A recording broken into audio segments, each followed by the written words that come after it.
place fit only for war. Thousands of square miles are nothing but sand and stone. A compass is as necessary, once off the road, as it is to a sailor at sea. Water doesn't exist until you bore deep into the earth. You bath in your shaving mud. Flies have the tenacity of bulldogs. Bruises readily turn to desert sore. Days that are very hot can be followed by nights of bitter cold. When the hot Khamsin wind brings its sandstorms, life can be intolerable. The Arabs say that after 5 days of it, murder can be excused.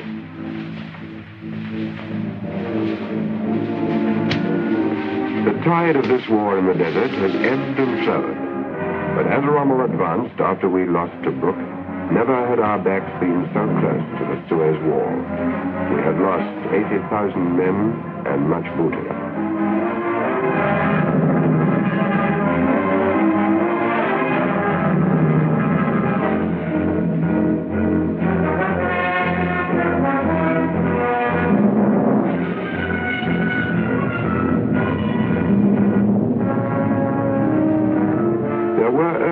Of defense on which General Auchinleck might have Sidi Barrani or Mersa Matruh, for example. But he was deliberately falling back on El Alamein, no more than 60 miles from Alexandria. To Rommel, advancing at considerable speed, Egypt, with the Nile Delta, which gives it life, Cairo, British General Headquarters and Africa's principal city, Alexandria, Egypt's chief port and base of our Mediterranean fleet, and Suez, gateway to the Far East. All these must have seemed dazzlingly near as a mirage, and as it proved, as much an illusion. It was a wise decision of General Auchinleck's to come back to El Alamein, much the strongest natural line of defense between the Libyan frontier and the Delta. Moreover, Rommel's lines of supply were here stretched to the limit. On the right, our flank rested on the sea. On the left, it approached the Qattara Depression, a trough the size of Wales, 1/3 of it salt marsh, and all of it territory that no vehicle can cross.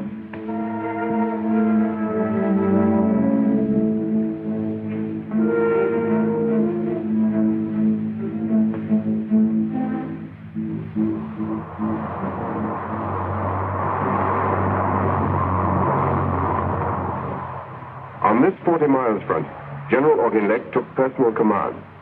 His the total responsibility. Not another yard back were we going. His much depleted army dug, blasted, and wired itself in, and laid protective mines. Our front was one of discontinuous belts of minefields with strong points, and machine gun and anti-tank gun emplacements. But it was as yet extremely slender.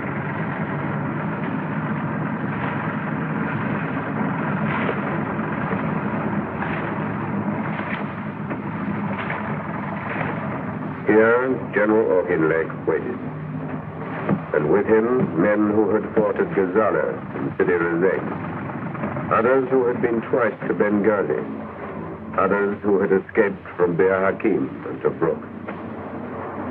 The 8th Army had made a fighting retreat of 400 miles, and the battle which approached in its importance, the Battle of Britain, was now at hand. The Middle East, Suez, and infinitely more was at stake. The crucial days had come.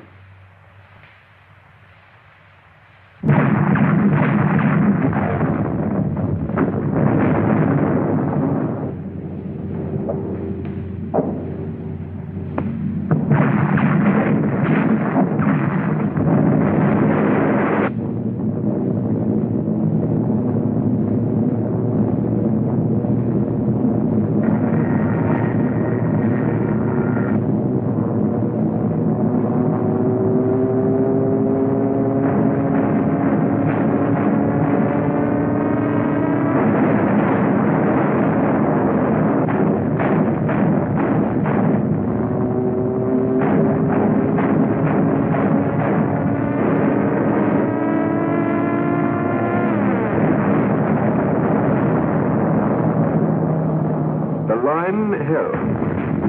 After several days of attack and counterattack, the British, Australians, Indians, and South Africans were still there, fighting as dogged as our infantry at Waterloo. The immediate crisis was past, but anxiety remained.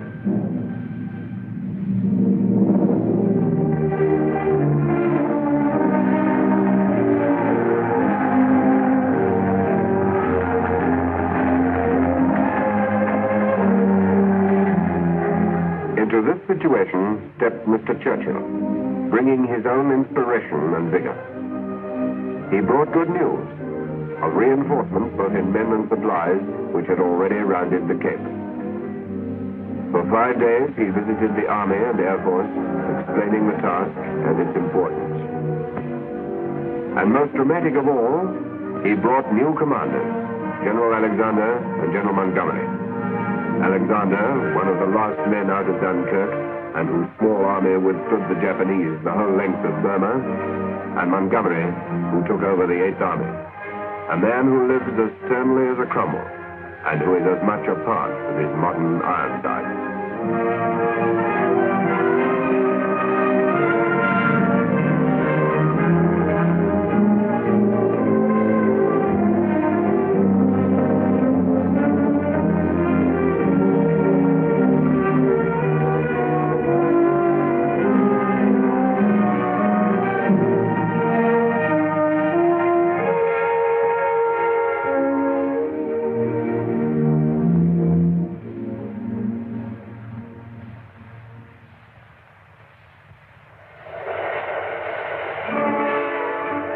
Battles swallow up weapons faster than you can build them.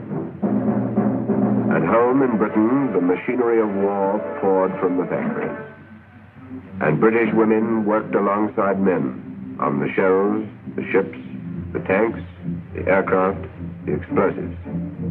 In no country are women so thoroughly organized for war.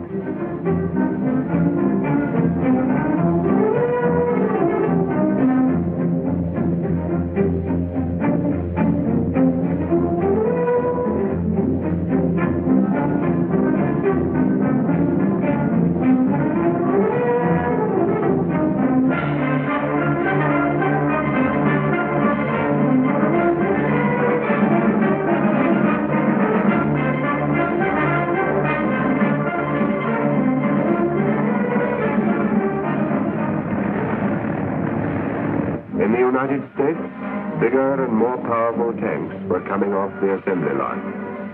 The Shermans, for instance, with their 75mm guns and all-round traverse, going to Egypt for the first time.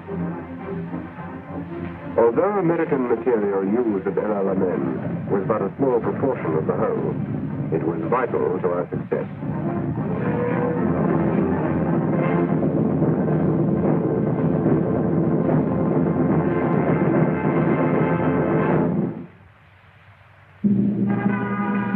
Army had the longest lines of supplies that the history of war has ever known. There are two main routes to the Middle East from Britain and America. The first, by sea round the Cape, 12,000 miles menaced by U-boats, which nothing but the resolution of our merchant seamen and the naval guard over them has kept open. And the second, by air across the middle of Africa, over the Niger, and then north along the Nile Valley.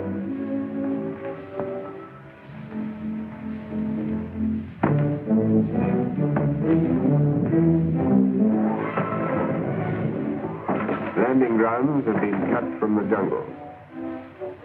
On this route fly aircraft brought by ship to ports on the west coast and there assembled.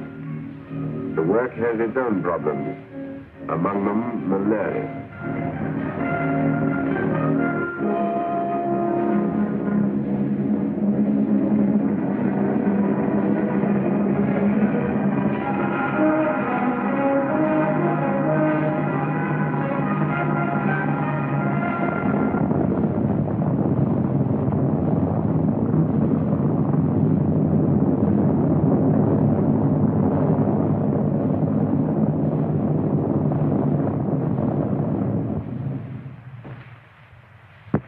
behind the line, great reinforcements.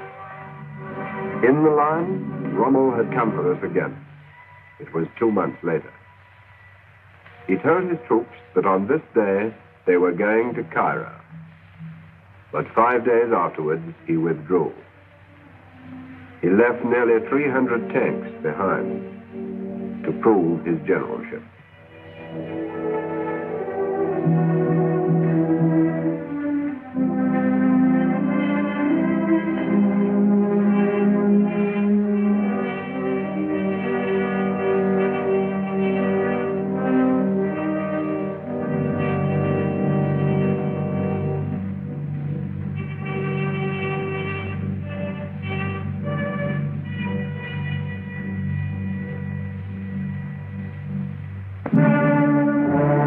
In 2 or 3 months, we recreated and greatly enlarged the 8th Army. Into Middle East ports came men from the United Kingdom, India, and South Africa. The 44th Home Counties Division and the 51st Highlands Division had actually left Britain in May and June. And it was at the time Tobruk fell that President Roosevelt, who had Mr. Churchill with him at the time, ordered the first Sherman tanks to Egypt. Long-range planning was yielding its reward.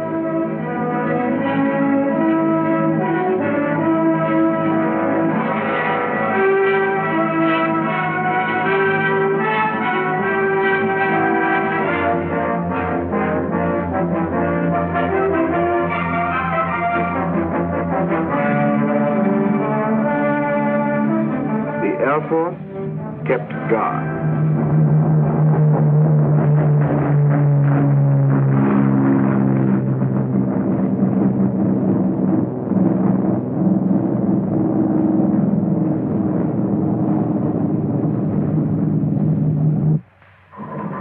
Rommel, with a supply line 1/10 the length of ours, was himself building up his supplies as hard as he could go. But for a considerable proportion of them, there was no future. Our United Air Forces saw to that.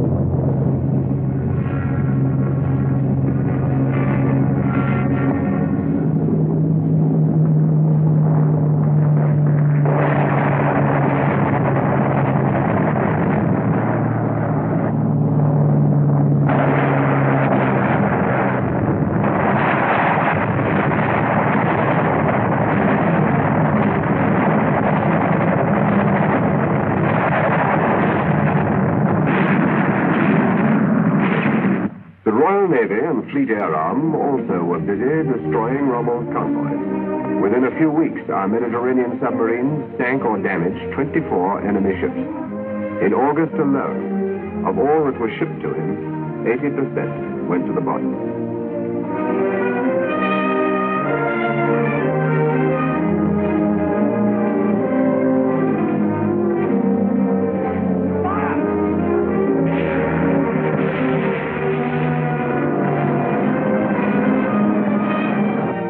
Meanwhile, the 8th Army trained to the last ounce. The physical fitness and hardness of an army is one of the biggest battle-winning factors in war.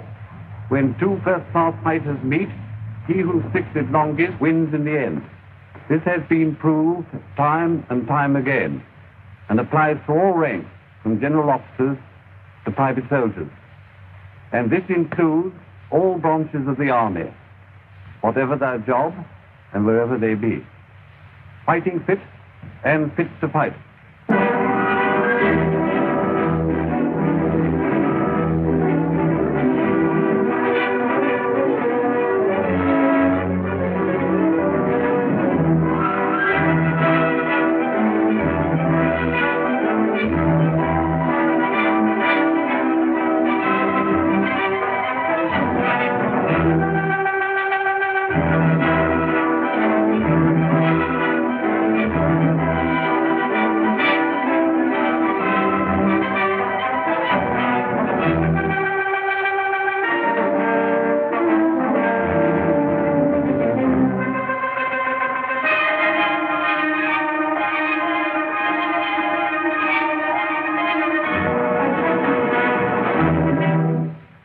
Towards the middle of October, preparations on both sides were nearing completion. In the north, Rommel's forces stretched from the coast to a point 10 miles inland. Here were the bulk of his German infantry, comprising the 90th Light and the 164th Divisions, together with the Italian Trieste Division. In the south, holding a front of 14 miles, were 3 Italian divisions. These were strengthened by the rest of his German infantry. The center was left deliberately weak, held by a single Italian division, the Bologna, holding a front of 16 miles. Behind the infantry in the north were 2 armored divisions, 1 German and 1 Italian, and similarly in the south. The British line began in the north with the 9th Australians, and below them the 1st South Africans. The 51st Highland Division, who had St. Valery to avenge, and the 4th Indian Division, veterans of Abyssinia and the Western Desert, held the center. In the south were the 50th Division from the Tees and Tyne, with the fighting French of Bir Hakeim and contingents of Greeks.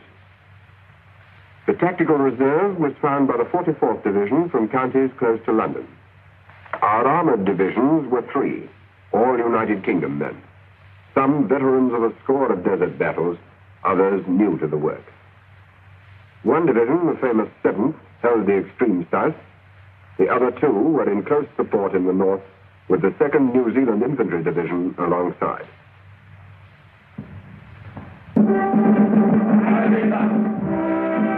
Rommel was full of confidence. He was saying to journalists in Berlin, "You may rely on our holding fast to what we have got.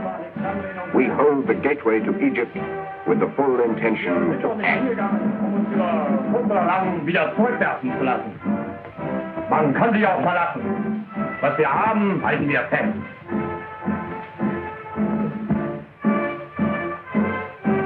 Hitler was experiencing one of his historic intuitions. He saw before him the destined conqueror of Egypt, and on him he bestowed the baton of Field Marshal.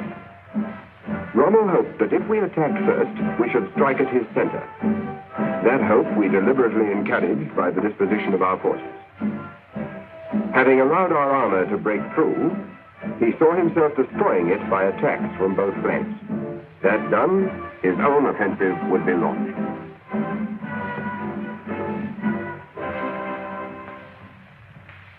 General Alexander, Admiral Harwood, and Air Marshal Tedder planned El Alamein together.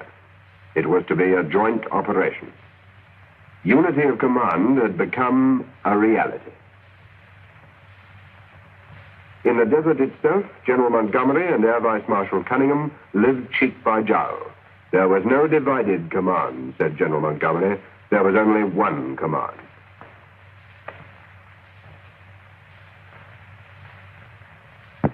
General Montgomery, realizing that a citizen army fights best when it knows exactly what's going on and what it is going to do, saw to it that the plan of battle was known to everybody, from general to private soldier.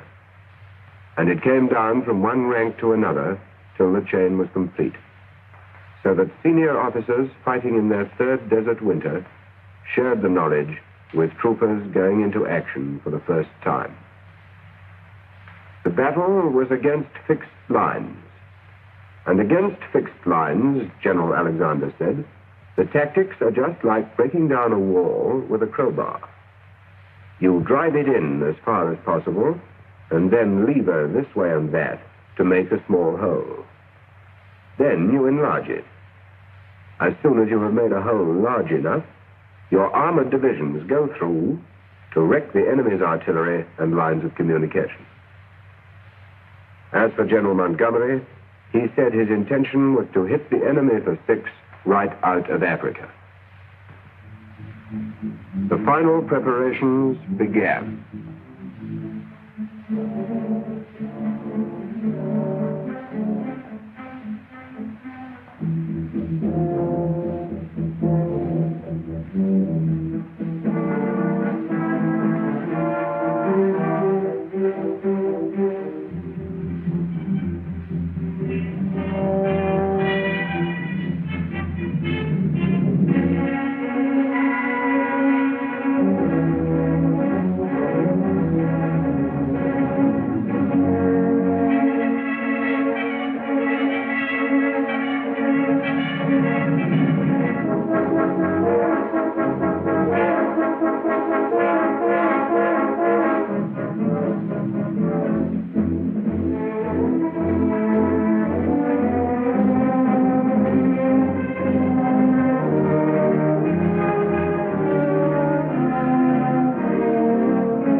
And now that all knew what was to be done, and all was made ready, there were final moments of normal desert life, of rest, of washing clothes, of a swim in the sea for those near the coast, of cooking the evening meal.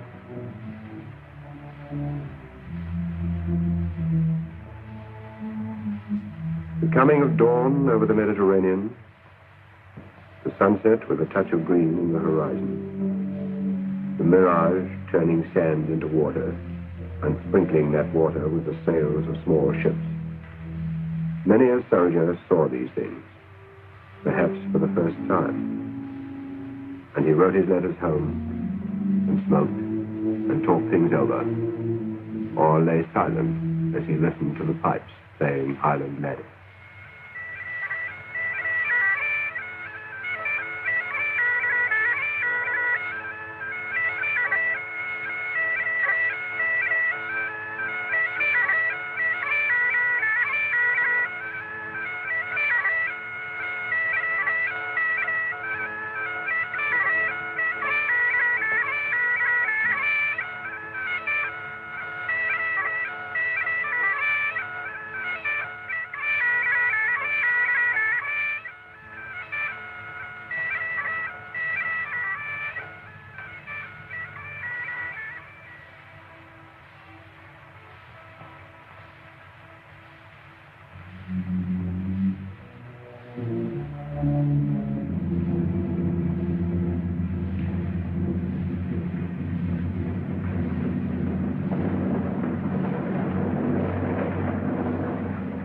The Battle of El Alamein began in the evening. As light failed, the final moves were made.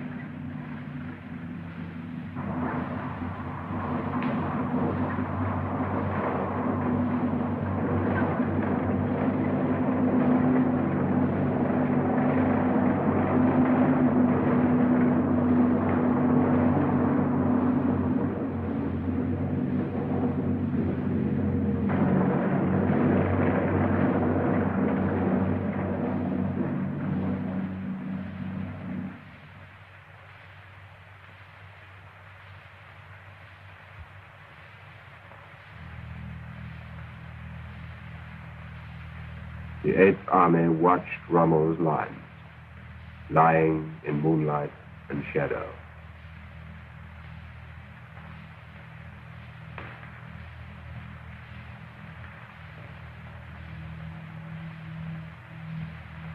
At 0-30, the barrage begins.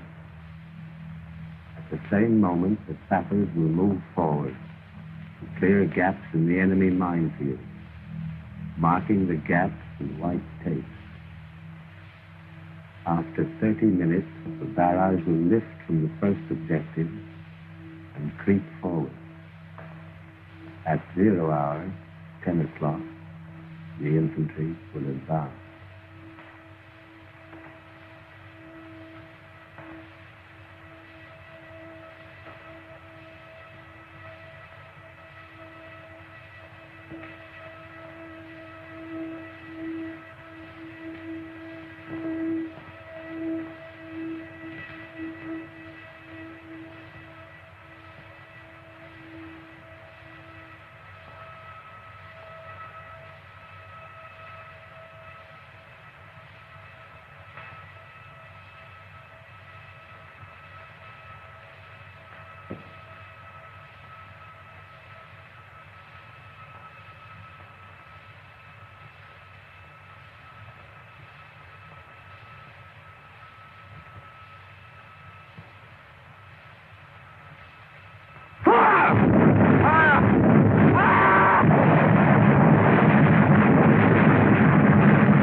very morning, the first objectives were in our hands. The barrage had done its work. The guns had been heard in Alexandria, 60 miles away.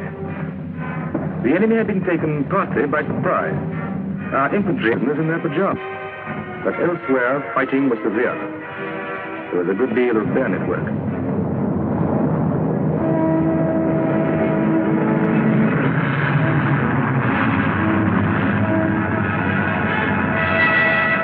And now our forces moved up, consolidating and advancing further. Infantry, tanks, and air force working as one.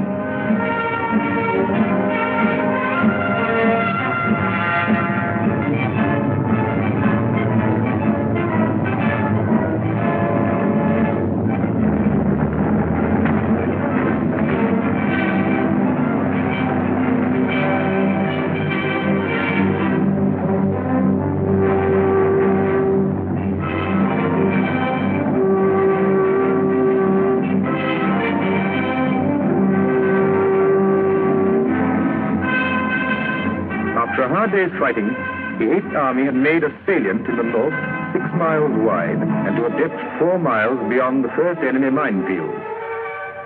Next day, attacks were made in the center and south, the attacks that Rommel had been expecting and which he thought were the real thing. But they were merely diversion. In fact, our main attack was to be in the north. The 8th Army's crowbar had been driven in and was being levered this way and that.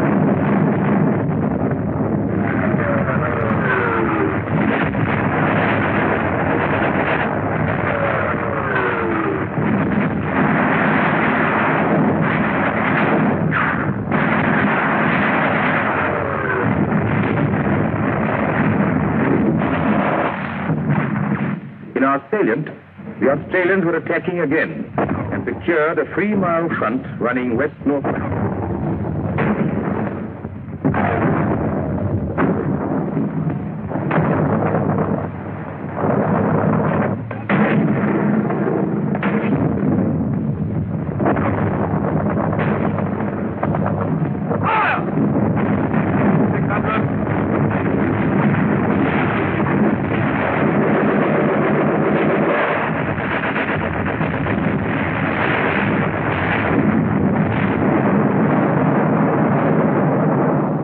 Rommel counterattacked repeatedly during these days, both on the ground and in the air.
The Air Force was doing a magnificent job.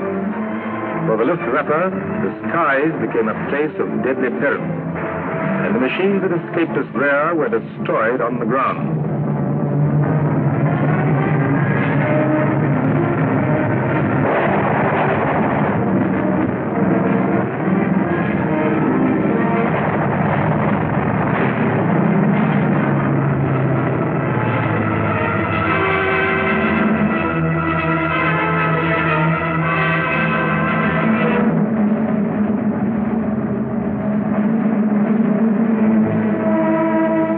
On the 4th day of the battle, Kidney Ridge was assaulted by troops of the 7th Armored Division, riflemen, light tanks, and armored cars.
siege was taken. In the meantime, the Australians, backed by British tanks, were exploiting their former northward thrust and driving a wedge still further into the German forces near the sea.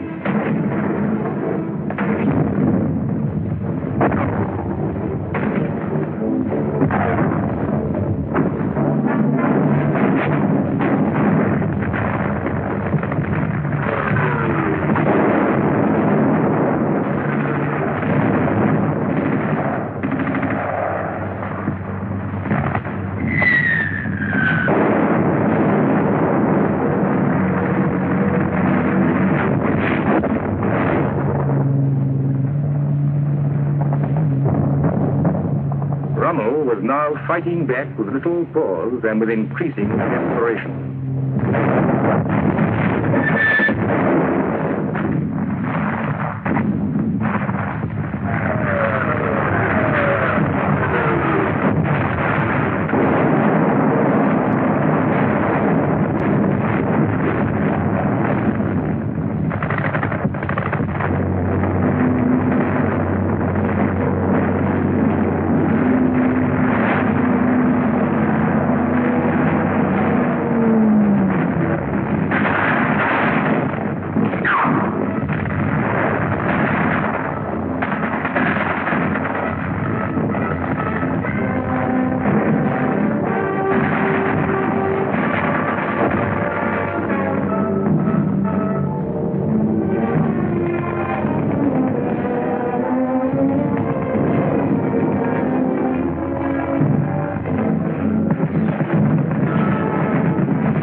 Days' bitter work cut off large numbers of Rommel's infantry, some of whom, for the time being, fought on isolated. Casualties suffered were heavy on both sides, but large groups of prisoners were in our hands.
While the battle in the north was raging, Rommel had been forced to act.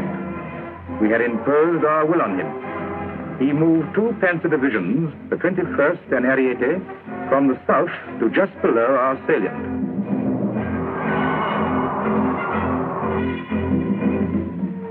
The Air Force began the task of preventing them from concentrating.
General Montgomery now gathered his entire armor, including his division from the south, ready for the crowbar's final thrust.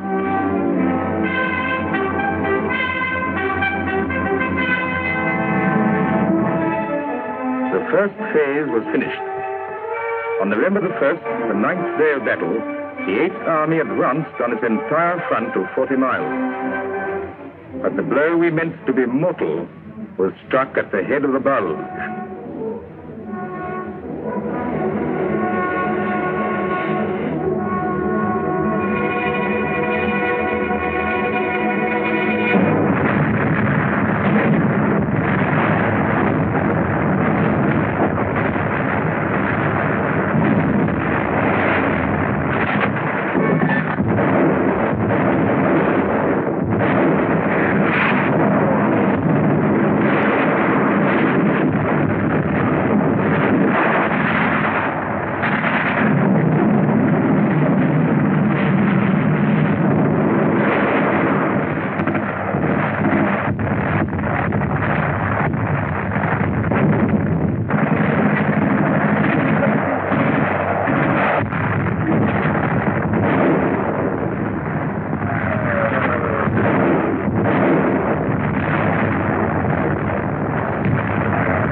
Was the breakthrough.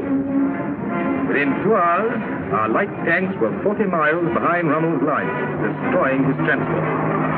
The result was consternation and terror.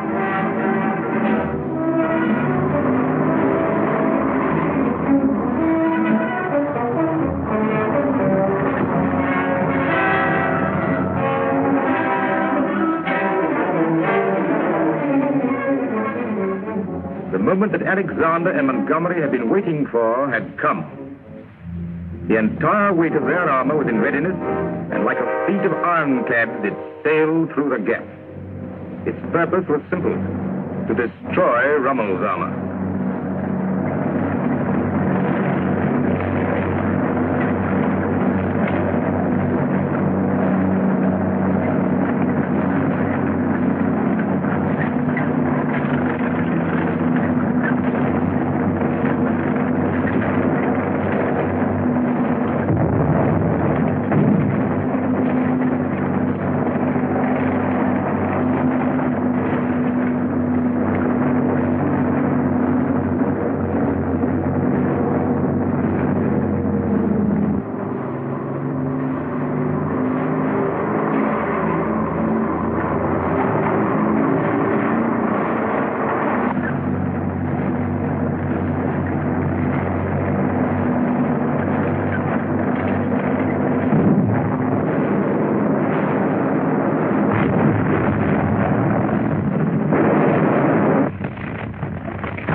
November the 3rd, the heaviest armored battle of the campaign had been waged.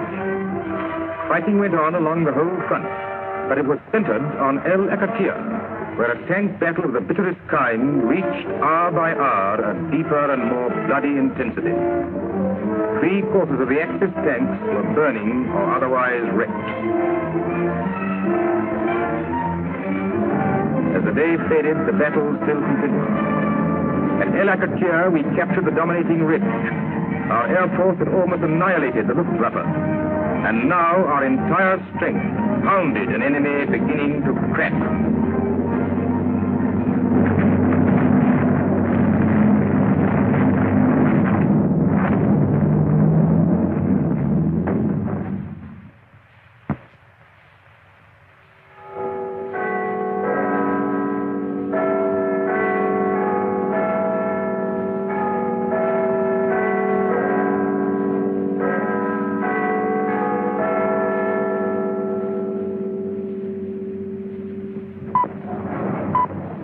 This is the BBC Home and Forces program.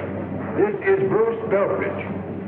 Here's some excellent news which has come during the past hour in the form of a communique from GHQ Carter. It says, the Axis forces in the Western Desert, after 12 days and nights of ceaseless attacks by our land and air forces, are now in full retreat.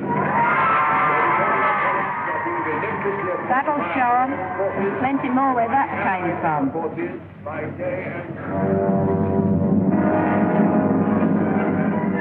The Africa Corps, utterly broken and possessed with no thought but flight, was hotly pursued. But the 8th Army was not only the thunder behind, but the lightning ahead. From hull-down positions on the road of escape, our guns and tanks knocked out on the first day of retreat over 50 of Rommel's remaining panzers without loss. He had already left 500 tanks behind him on the battlefield. We captured over 1,000 pieces of artillery.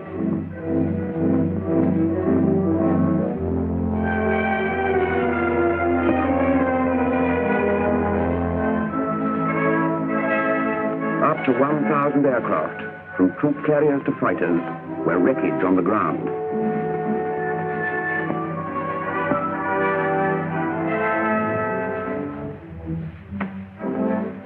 Italians in the south, abandoned by Rommel with neither food nor water, were swept up by us to the tune of 5 divisions.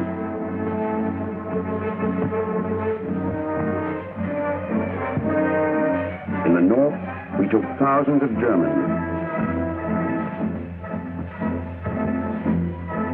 Among them were von Thoma, commander of the Africa Corps, Burckhardt, leader of the German parachutists, and 8 Italian generals.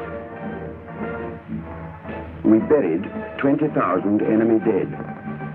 But in rendering our own dead the same final duty, great care had to be used.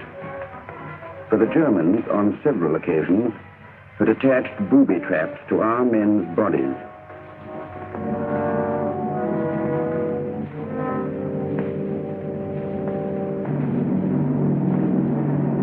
Pursuit was remorseless. Every enemy column, on the coast road or in the desert, sometimes jammed head to tail, was bombed, blasted, and machine gunned. They tasted what they'd administered in France and Poland.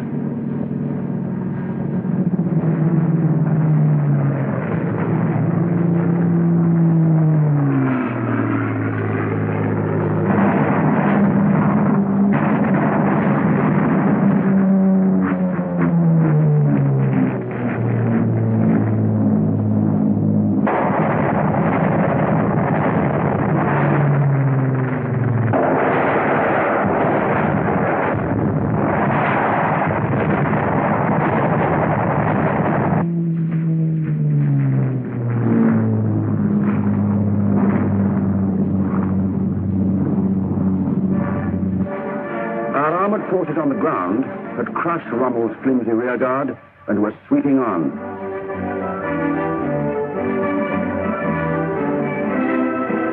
After 2 days' pursuit, rain fell, and the chase was much impeded. Stretches of road turned to shallow streams. Aircraft landing grounds were waterlogged. Despite the rains, however, on the fourth day we had taken, after a brief fight, Mersa Matruh, the first of the newly captured ports the Navy used to bring up supplies.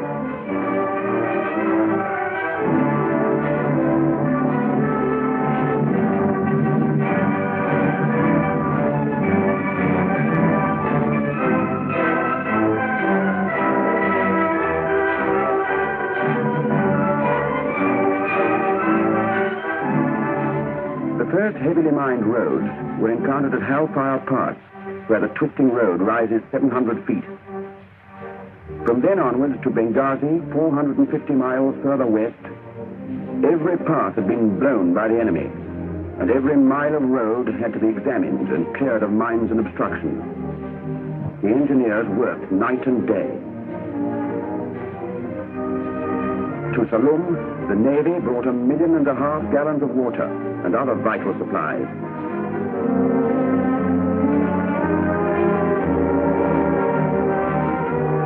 By the 8th day, the enemy had been cleared out of Egypt. Tobruk, whose name is written deep in our Middle East campaigns, Tobruk, which we held as a fortress behind the enemy lines for 9 months and which had already changed hands twice, was ours once more. The date was November the 13th.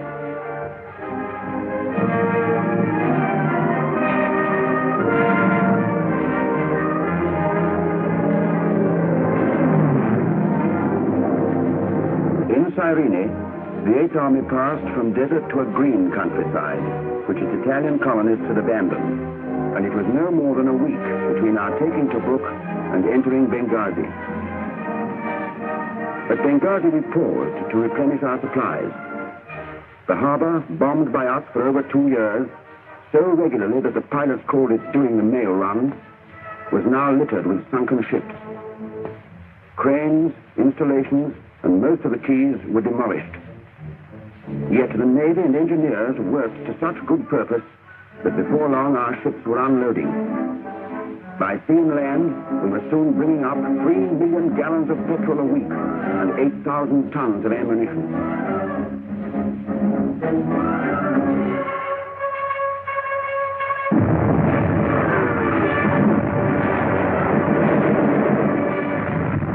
While we'd been building up our strength, Rommel had been digging in at El Agheila. But after remaining 3 weeks preparing to fight, he changed his mind and withdrew as soon as he felt the full weight of our attack. His indecision achieved nothing except to intensify our new onslaught. From El Agheila to Tripoli is 530 miles. It took the Eighth Army 41 days to accomplish it. During that time, they fought several actions with Rommel's rearguards, putting down on one occasion a barrage rivaling that of El Alamein. But though we were delayed, our onward sweep was never in doubt. Just before the last stage began, General Montgomery said in an order of the day, "Nothing has stopped us since the Battle of Egypt began. Nothing will stop us now." And nothing did. 8 days later, we were fighting on the outskirts of Tripoli itself.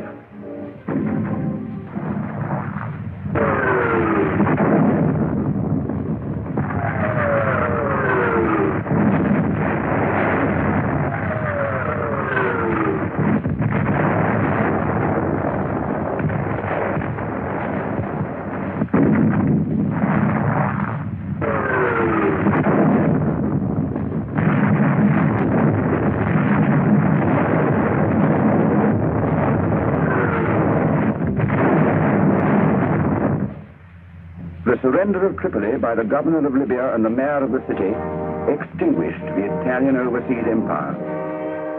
Country by country, the British army had conquered it. Abyssinia, Eritrea, Italian Somaliland, Libya, Tripolitania. Not a single town now remained to them.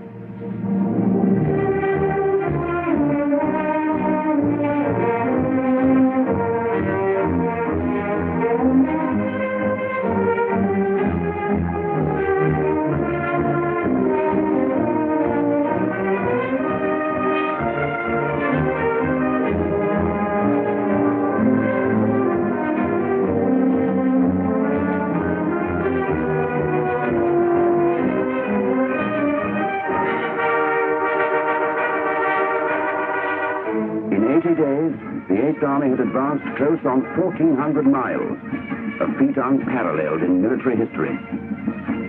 Throughout the battle and advance, for every casualty suffered, it had inflicted 5 on the enemy. In the words of Mr. Churchill, "You have altered the face of the war in the most remarkable way." What this must have meant in care and organization of the whole movement and maneuvers, what it must have meant in the endurance, tireless endurance, and self-denial of the troops, and in the fearless leadership in action, can only be appreciated by those who are actually on the spot. But I must tell you that your fame, the fame of the Desert Army, has spread throughout the world.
Pictures of the United States offensive against Japanese bases in the Aleutians. September 1942. A large U.S. convoy slips through Aleutian fog to a secret destination called Fireplace in code. A harbor close to Kiska, in easy bomber range. The blinker gives the signal, and under cover of fog, well-armed scouts scramble down the landing nets into ready assault boats. First step in America's advance in the Aleutians. Not many bomber miles away, Jap-occupied positions as yet are wholly unaware of this new American threat.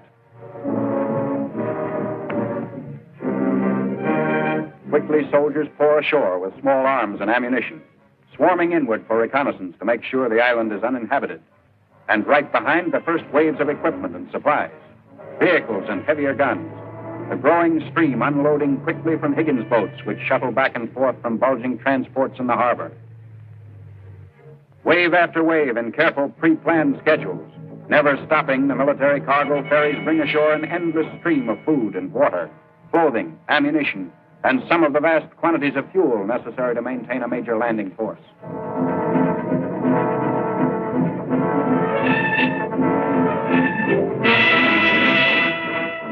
Along the beach, protectors stay alert. Long recognized as important to both offensive and defensive North Pacific strategy, the 1,100-mile Aleutian string of largely uninhabited volcanic islands lies just above the shortest actual route from Seattle to Tokyo. The Great Circle Route, the way a plane would fly. About halfway along the 4,600-mile route is Dutch Harbor, and since 1938, defense outpost for the island chain and for Alaska. 1,800 sea miles from Seattle, but from Kiska, snatched by the Jap in June, only 625 miles for enemy bombers to fly and rain destruction. Once they got away with it. Dutch Harbor was the American frontier then, and in June it suffered severe damage. But now the United States has struck back, hard, ready to avenge Dutch Harbor. Under its Commander General Landrum, the advanced striking base rapidly digs into its new quarters.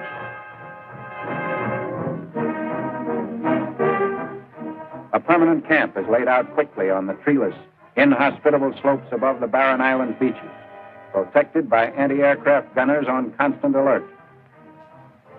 Meantime, communications around the island are promptly established.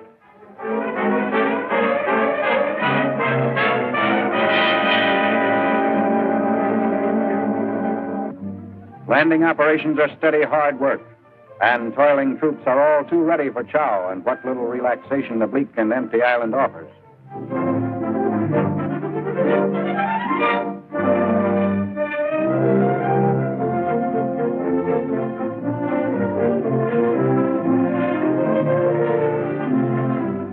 But not too much time out now.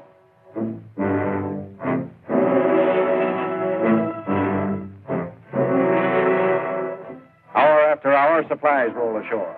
A small fleet of sea barges carrying the heavy derricks, cranes, and tractors and more supplies is brought into shore to form a dock. And crate upon crate, pile upon pile, jams up the beachhead, waiting to be carted off by trucks. More and more ammunition, and rows of U.S. bombs ashore and ready for the air offensive.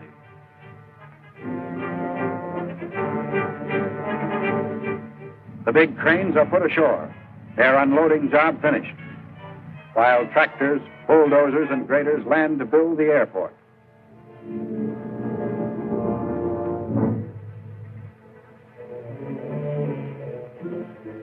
And here it is, a long, flat area ideal for planes, except for a mountain stream overrunning its surface and forming many shallow lakes.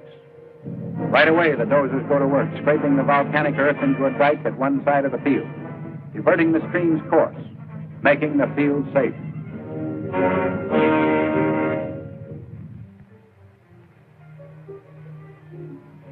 The moment that engineers declare the soggy field ready for big, heavy flying fortresses, bomber squadrons will be called to go into immediate action. Almost midway between Dutch Harbor and Kiska, the new base at Fireplace in the Adrianovs puts the U.S. Army Air Force within fighter range of Kiska and easy bomber range of Attu farther west. And here they are, all ready, poised in battle line on the new airfield hardly dry. The air arm of the United States forces in the Aleutians. Giant B-24s and B-17s, the Liberators and Flying Fortresses feared the world over, ready for attack when motors and guns have been carefully checked. Bombs fill up the bomb bays of one big plane after another. A message for the Japanese in a language he understands. It's the beginning of America's round now. They've got a base within range of the Jap. They've got equipment, planes, and ammunition. They've got men here, skilled veteran flyers who in an hour will be winging their four-motored sky fortresses over Jap-held territory. Welcome target for their bomb sites.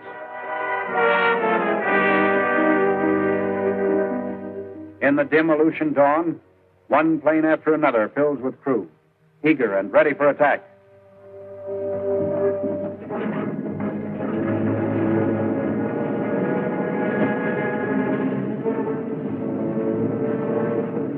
All set? Let's go.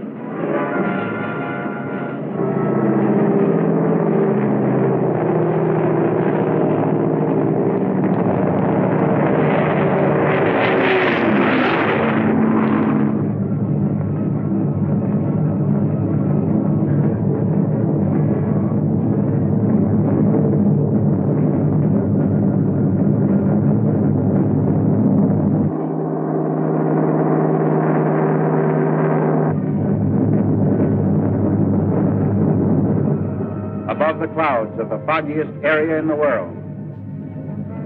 Below, island after island of the Aleutian chain, where for years innocent-looking Jap fisher boats lurked in disguise, plotting shoals and reefs for future reference and use. Approaching the island of Kiska, machine gunners poised for action.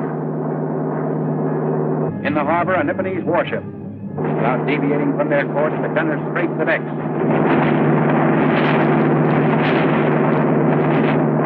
And now they're over the objective. Bomb bays open silently, ready for the signal.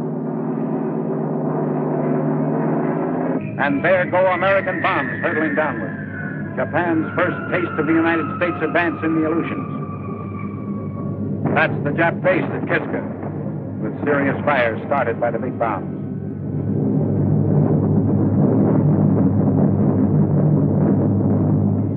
Another load, recorded by slow-motion camera, shoots toward the surprised enemy below. A first sample of treatment he can expect, daily from now on.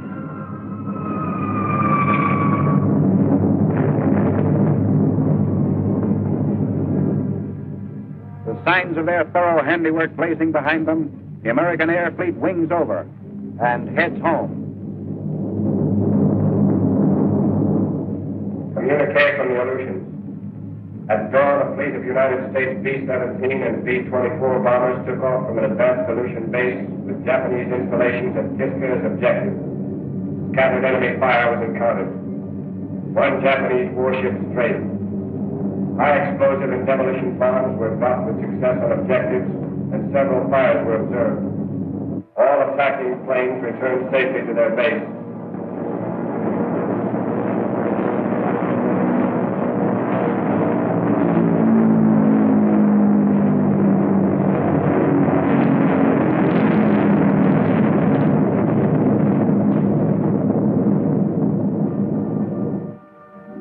The air fighters have come back to Fireplace.